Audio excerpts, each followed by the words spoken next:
Welcome to the video on how to make stickers. First thing you want to do is go to New.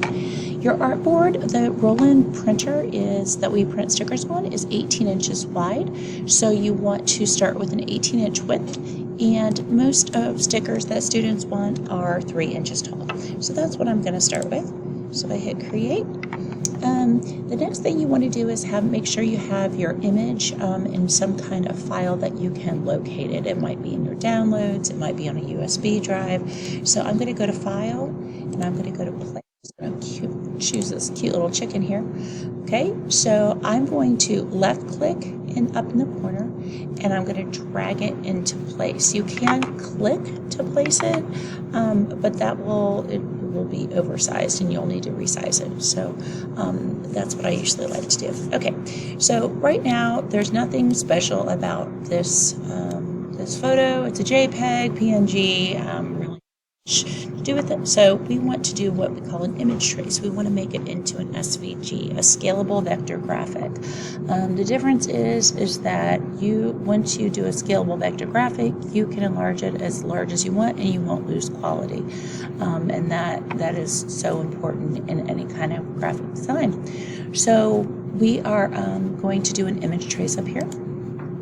It will come in as black and white, but we can change that over here to 16 colors. I typically choose 16 colors. You can do a low or a high fidelity photo. That's going to take longer, more memory, that kind of thing. So 16 colors I find is usually all I need. So it is doing its thing, and in order for the changes to take effect, we do need to hit expand. Okay, so now the difference is I can still drag this around. The difference is now I can do a direct selection tool. If I zoom in, you can see that this photo now has all of these, what we call anchor points. Okay, and so now we can modify it however we want. What we're going to do is we are going to make a copy of this. So I have my selection tool. My selection tool will choose everything. Okay, and so what I'm going to do is I'm going to hit Control C for copy, and then I'm going to hit Control, add Shift in with it, and V in order to make a copy of it. And what that does is it's right on top, directly on top, and that's exactly what we want. The next thing we're going to do is we want to take out these little anchor points over here. It gives us a white background. So I'm going to do that. I'm going to take those out. I'm just drawing a box around each one of these, and that gets rid of that.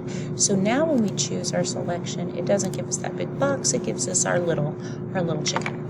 Okay, so we're working with the copy that's on top of our original. Down here in shape modes under Pathfinder, if you don't have it on your screen, you can just do a quick search up here for Pathfinder and it will bring it up.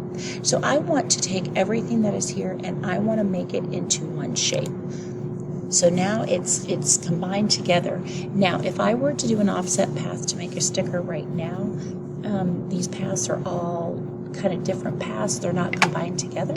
So I'm going to choose Object, and I'm going to go down to Compound Path, and I'm going to say Make. And I'll show you what the difference is in just a minute. So you want to do that step, especially if it not only has your shape, but it also has writing with it. So now I'm going to go to Path, Object Path, and then do a offset path. It usually comes in as a default of 0.1389. I find that that's a pretty good thing. Joint, instead of miter, you want to do round, and that'll give us a nice rounded edge on it. And so now it fills it in, and so that's going to be our outline of our sticker. Over here, this is our stroke color, this is our fill color, so I'm just going to reverse those around, and now I have no fill. We're going to leave the color of the stroke that same color. Someone here on the staff of Makerspace will help you with the stroke color for the cut contour. But now what we're going to do is we are going to go back to our direct selection, and now we can get rid of this. So this is the path that we originally used. So we're going to hit delete, and it's going to go away. So now we're back to the original copy that we started with. So you notice that these are now, the path is now kind of really bubbly and rounded. We can fix that.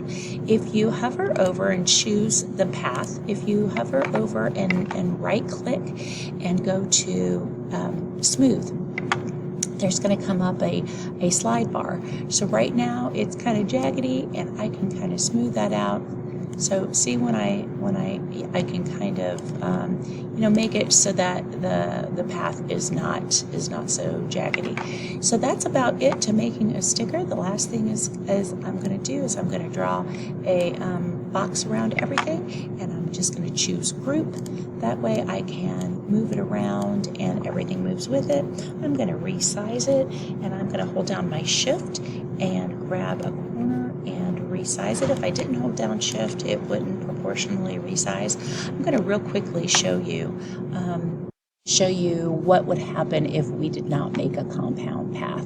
So I've already ungrouped this, and I'm going to choose this, and I'm going to hit Control C, and I'm going to hit Control V, and we're going to pretend, although I do not want this path. There we go. I'm going to show you what would happen if we did not truncate it, okay, or make a compound path. So I'm going to choose this again. I'm going to make a copy, Control C, Control Shift V, and then I'm going to do that. So now I'm going to skip the part about making a compound path. I'm just going to go right to path, offset path. Do you see what happens when I do that? It makes all these, so it's taking all these paths and it's doing an offset on it. And so making a compound path first kind of turns it all into one path, so that when I go to make an offset path, so let me hit Control Z on that.